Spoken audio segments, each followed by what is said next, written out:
ಪಕ್ಷೇತರವಾಗಿ ಅಖಾಡಕ್ಕೆ ಇಳಿತೀನಿ ಅಂತ ಹೇಳಿದ ನಂತರ ಪ್ರಥಮ ಬಾರಿಗೆ ಆಗಮಿಸಿದ ದಿಂಗಾಲೇಶ್ವರ ಶ್ರೀಗಳಿಗೆ ಅದ್ದೂರಿಯ ಸ್ವಾಗತ ಸಿಕ್ಕಿದೆ. ಶ್ರೀಗಳೇ, ಇವತ್ತೇನು ಅದ್ದೂರಿ ಸ್ವಾಗತ ಸಿಕ್ಕಿದೆ, ಇದೇ ಸ್ವಾಗತ ಚುನಾವಣೆ ಸಂದರ್ಭದಲ್ಲಿ ಸಿಗುತ್ತಂತೀರಾ?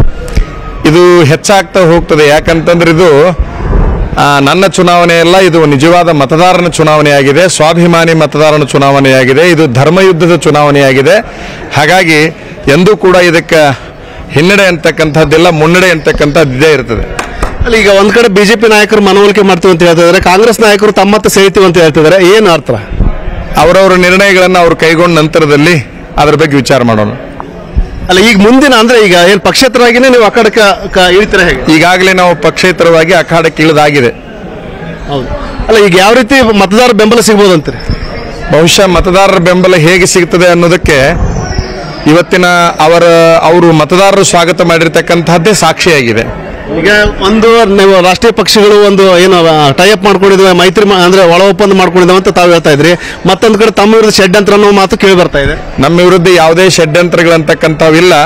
ಮತದಾರರ ತೀರ್ಮಾನವೇ ಅಂತಿಮ ತೀರ್ಮಾನ ಅಂತಕ್ಕಂಥದ್ದು. ಈಗೆಲ್ಲರೂ ಹೈಕಮಾಂಡ್ ತೀರ್ಮಾನವೇ ಅಂತಿಮ ತೀರ್ಮಾನ ಅಂತ ಅವ್ರು ಅಂತಾರೆ, ಮತದಾರರ ತೀರ್ಮಾನವೇ ಅಂತಿಮ ತೀರ್ಮಾನ ಅಂತ ನಾವು ಹೇಳ್ತೇವೆ. ಈ ಕಾಂಗ್ರೆಸ್ ಒಂದು ವೇಳೆ ನಿಮಗೆ ಆಹ್ವಾನ ಕೊಟ್ರೆ ಏನ್ ಮಾಡ್ತೀವಿ?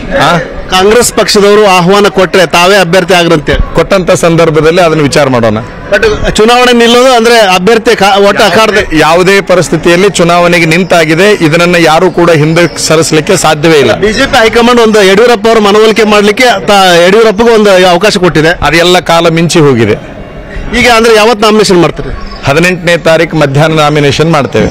ಅಂದ್ರೆ ನಿಮಗೆ ಮತದಾರರ ಬೆಂಬಲ ಸಿಗ್ತದಂತೀರಾ? ಈಗಾಗಲೇ ಸಿಕ್ಕಿರ್ತಕ್ಕಂತಹದ್ದು ಬಹುಶಃ ನನಗಲ್ಲ, ರಾಜ್ಯದ ಇತಿಹಾಸವೇ ಬದಲಾವಣೆ ಆಗುವ ಕಾಲ ಸನ್ನಿಹಿತವಾಗಿದೆ.